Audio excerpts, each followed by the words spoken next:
De plus en plus de personnes s'intéressent à la nutrition et cherchent un petit peu de poids. C'est plutôt une bonne chose, mais cela entraîne aussi l'apparition de spécialistes, ou plutôt de pseudo-spécialistes, qui donnent leur avis sur la nutrition sur Internet. Ils portent le nom de diététiciens, de nutritionnistes, ou encore de coachs en nutrition, voire de conseillers en fitness. Je vous mets d'ailleurs à l'écran quelques comptes Instagram que j'ai pu retrouver. Vous voyez qu'on a des coachs en nutrition, des coachs en fitness, ou encore une conseillère en nutrition soi-disant certifiée. Alors quand on voit tout ça, on peut légitimement se demander quelle est la valeur, quelle est vraiment la connaissance de ces personnes qui donnent leur avis, mais aussi quelle est la différence entre un diététicien et un nutritionniste. Alors déjà, il faut savoir que le terme nutritionniste seul, il n'a aucune valeur. Il ne permet pas de désigner un spécialiste de la santé. En fait, il n'y a que deux spécialistes de la santé qui peuvent donner leur avis concernant la nutrition, le diététicien nutritionniste d'un côté et le médecin nutritionniste de l'autre. Le diététicien nutritionniste, lui, il a passé un BTS, en général dans une école de nutrition, où il peut aussi passer un DUT ou un BUT, c'est-à-dire c'est des diplômes en 2 ans qui lui permettent d'obtenir le titre de diététicien. Le médecin nutritionniste, lui, il a fait un cursus médecine classique en fac,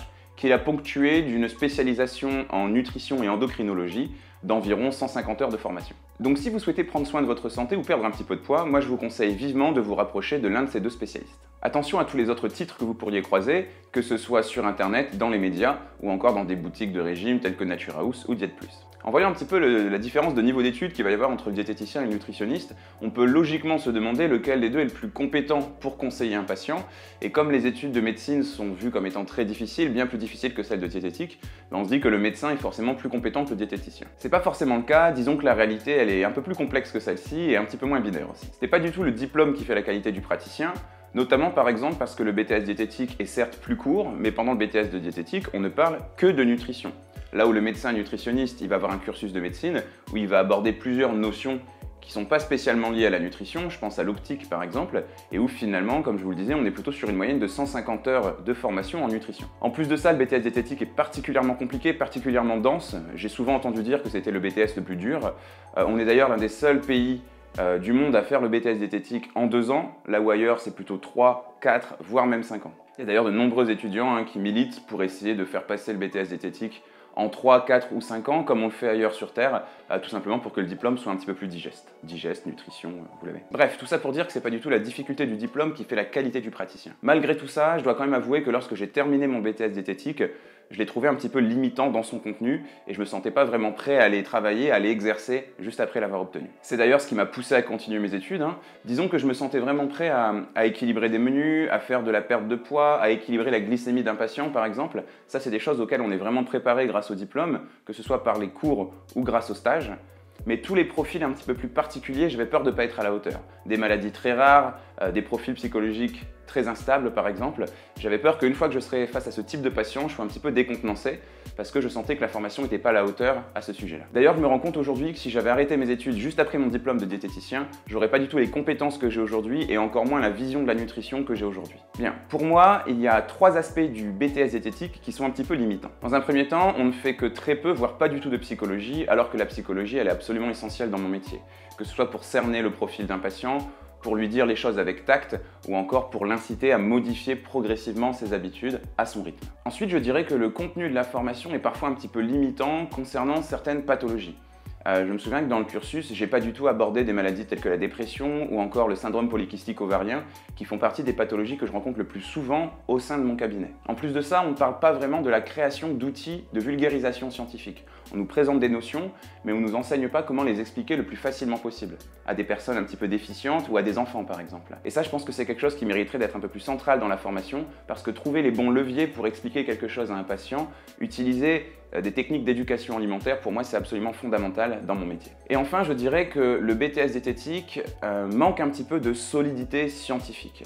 Quand je vais en hôpitaux ou en institutions telles que les cliniques, j'ai toujours l'impression que le diététicien n'est pas vraiment pris au sérieux par les autres scientifiques, par les médecins notamment.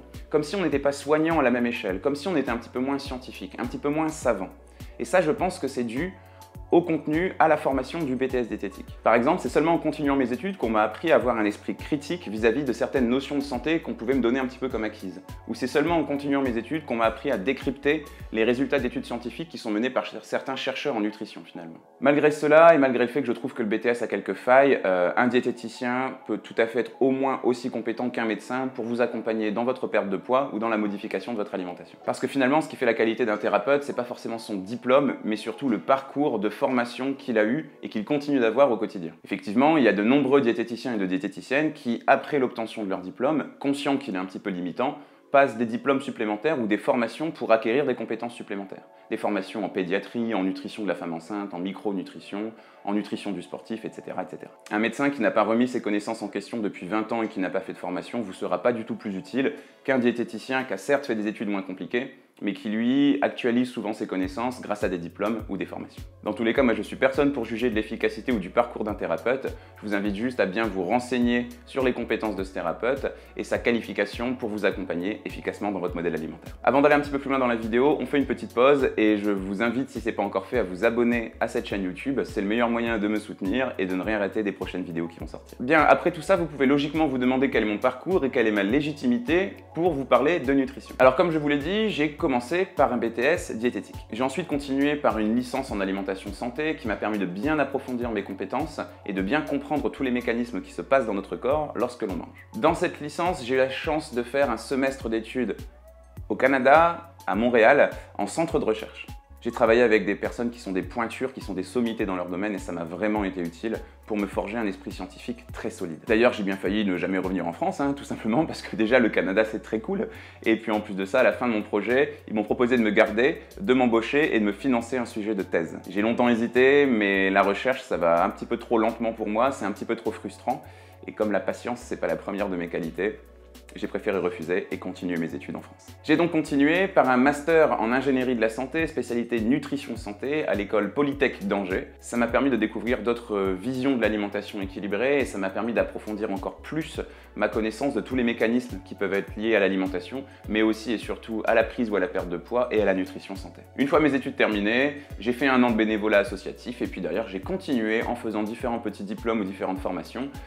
J'ai fait des diplômes en physionutrition, en micronutrition, en éducation alimentaire et j'ai aussi passé plusieurs petites certifications pour me permettre d'être un formateur certifié et puis transmettre le plus efficacement possible tout ce que je sais de la nutrition. Du coup, mon titre complet aujourd'hui, ça doit donner quelque chose comme diététicien nutritionniste, physio-micronutritionniste, spécialiste en nutrition santé et en éducation alimentaire. C'est un peu long, c'est un peu chiant. Du coup, moi, je simplifie tout ça en me présentant soit en tant que nutritionniste ou soit en tant que nutrithérapeute. Je suis parfaitement conscient que les termes de nutritionniste ou de nutrithérapeute seuls ne veulent pas dire grand-chose, mais pour moi, c'est des raccourcis qui sont plutôt efficaces et qui m'évitent de faire des présentations à rallonge. En plus de ça, les patients comprennent plutôt bien en général, grâce à ces deux mots, que mon métier c'est d'aider à manger plus équilibré et de soigner grâce à la nutrition. Bien sûr, une grande partie de ces patients vient me voir pour perdre du poids, mais il y a aussi une grande partie qui vient pour être accompagnée dans leur pathologie, que ce soit des maladies comme les diabètes, les cancers, les troubles intestinaux, les syndromes polykystiques ovariens, les troubles de la thyroïde ou encore l'insuffisance rénale par exemple. Tout le côté éducation alimentaire de ma formation, il m'est utile pour vous proposer des outils les plus innovants et les plus ludiques possibles pour vous apprendre à manger équilibré. Ça va passer par exemple par la création de petits challenges pour vous aider à changer vos habitudes pas à pas,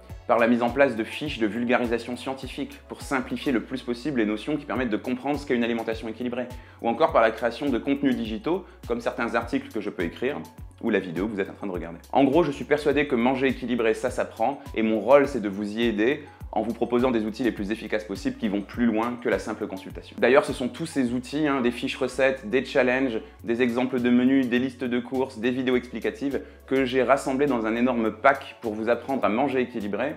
Il y a notamment 15 vidéos très ludiques pour comprendre tous les aspects d'une alimentation saine. Je vous remets un lien dans la description vers ce pack de vidéos et d'outils. En plus, en ce moment, il y a une offre de lancement et puis une grande partie est remboursée par votre mutuelle. Voilà, vous savez tout des différences entre diététicien et nutritionniste, que ce soit l'un ou que ce soit l'autre. Assurez-vous qu'il est bien qualifié pour pouvoir vous conseiller et puis évitez à côté tous les pseudo-spécialistes qui fleurissent sur internet mais qui n'ont aucune connaissance valable en nutrition. Si cette vidéo vous a plu, je vous invite à la partager, à la commenter, à mettre un petit like et à vous abonner à cette chaîne. Et puis moi je vous dis à très bientôt.